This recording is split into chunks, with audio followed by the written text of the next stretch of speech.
শান্তি থাক দেখ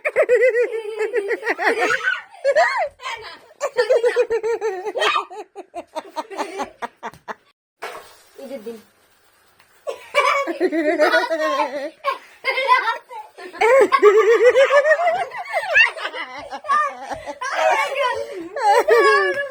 আল্লাহ সরে যাবেন মুখ টুকুর দেন না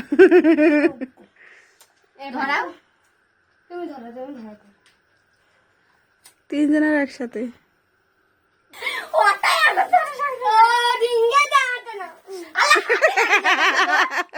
ঘুরো তুমি ঘুরো নাইলে তোমার টাকা তুমি ঘুরো আমাদের লাগবে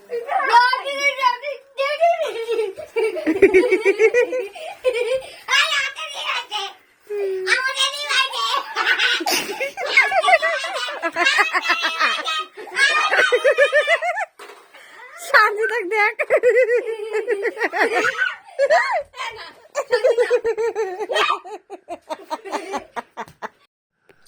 দাও আমাকে দাও আমি জানিস বাজি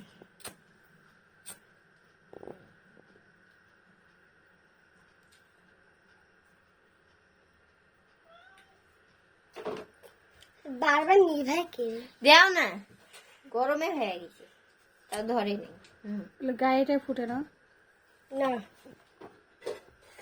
তুমি দাও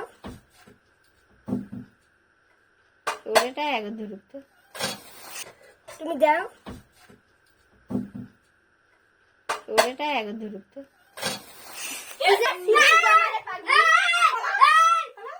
এবার ইয়া জামা রে সিলিক জামা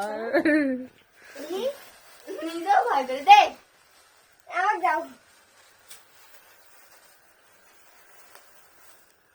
দে আরো লাগে দে মোরে হাতে লাগে দে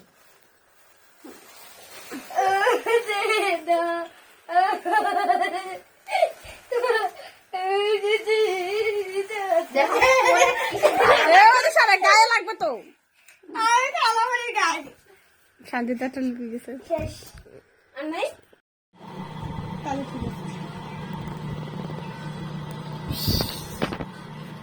I want the all the hero brand.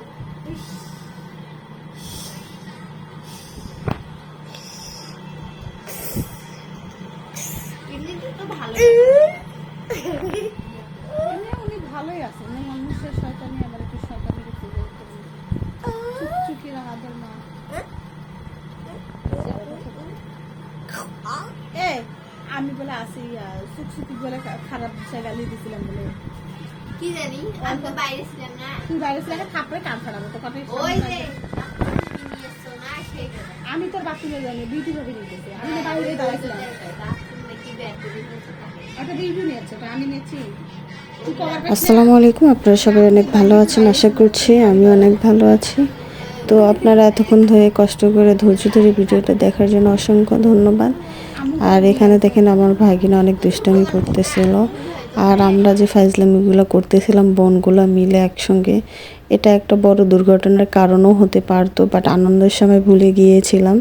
তা আসলে রক্ত রক্ত হয়, রক্ত ব্যতীত অন্য কিছুর সঙ্গে তুলনা করা যায় না। তো আমার বোন 3 বোন এক জায়গায় যেহেতু হয়েছিলাম, তো সেই জায়গায় অনেক আনন্দ করা হয়েছে। পরে আমি তো ভিডিও করতেছিলাম, তো আমি অতটা মনোযোগ রাখতে পারি নাই, বাট আমারও ওই রকম স্মরণ ছিল না। আনন্দের সময় আসলে মনে ওঠে না যে আসলে এটা বিপদ হতে পারে।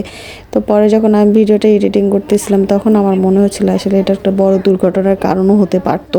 তো যাই হোক, আলহামদুলিল্লাহ আল্লাহর অশেষ রহমতে আমরা যেহেতু সুস্থ সুন্দর ছিলাম, তো আপনাদের দোয়া এবং ভালোবাসায় তো আনন্দের কথাগুলো মনে পড়লে খুবই ভালোই লাগে। আর আমি যেহেতু দূরে চলে আসছি ঢাকায়, তো আমার এখন এগুলো দেখে দেখে অনেক স্মৃতি মনে পড়ে যাচ্ছে, ওই সময়ের কথাগুলো মনে পড়ে যাচ্ছে। আসলে বোনরা যদি এক জায়গায় হয় অনেক আনন্দ করতে মন চায়। তো এখানে দেখেন আমার এটা হচ্ছে চাচাতো বোন, যে অনেক আনন্দ করছে ওদের বাসা। তো এখানে সব ধরনের গাছ ছিল, মেহেদি গাছ ছিল, এগুলো আমাদের গাছে হাতেরই লাগানো। জবা ফুলের গাছটা আমরা লাগাইনি, মেহেদি গাছটা আমরা লাগাইছি, আমার আব্বু লাগাইছে ওখানে। আমাদের পাশে তেমন একটা জায়গা নেই, তাই আমার আব্বুর যেগুলো শখের জিনিস সেগুলো ওদের ওখানে লাগায়, যেহেতু বড় ভাই। আমার আব্বুর বড় ভাইয়ের জমি, তো ওখানে লাগাইলে ওরাও নিতে পারে, আমরাও নিতে পারি, এই আর কি। ওইখানে মেহেদি লাগাইছে। পরে আমি ভাবলাম যে বাসায় যেহেতু গেছি, তো একটু মাথার জন্য কিছু প্যাক তৈরি করি। সেক্ষেত্রে এই যে জবা ফুল, মেহেদি, আরও কিছু কিছু জিনিস অ্যাড করে আমি মাথায় দিয়েছিলাম। প্যাকটা তৈরি করার সময় স্মরণ ছিল না, আপনাদেরকে দেখাইতে পারিনি, এটা মিস্টেক হয়ে গেছে। তো অবশ্যই পরবর্তীতে আমি এরকম প্যাক তৈরি করলে আপনাদেরকে অবশ্যই শেয়ার করব। তো যারা যেখান থেকে দেখতেছেন, ভিডিওটা ভালো লাগলে like, comment, share and subscribe করে পাশে থাকবেন। বেল আইকনটি বাজিয়ে দেবেন যেন পরবর্তী ভিডিওটা আপনাদের কাছে যায়। তো আমি এইভাবে সম্পূর্ণ ভিডিওগুলো করতেছিলাম, কারণ আমার এই পরিবেশগুলো খুব ভালোই লাগে। আমাদের বাসায় গেলে আমি এগুলোকে খুব মিস করি। তো এই প্রাকৃতিক পরিবেশ, আবহাওয়া, তারপরে এখানকার গাছপালা, এগুলো দেখলে আমার খুবই ভালো লাগে। তো অনেক দিন পর পর যাই, একটা অন্যরকম শান্তি লাগে। তো এভাবেই সবাই ভালো থাকবেন, সুস্থ থাকবেন। এতক্ষণ ধরে আমার ভিডিওটা দেখার জন্য সকলকে অসংখ্য ধন্যবাদ। সবাই ভালো থাকবেন, সুস্থ থাকবেন। আল্লাহ হাফেজ।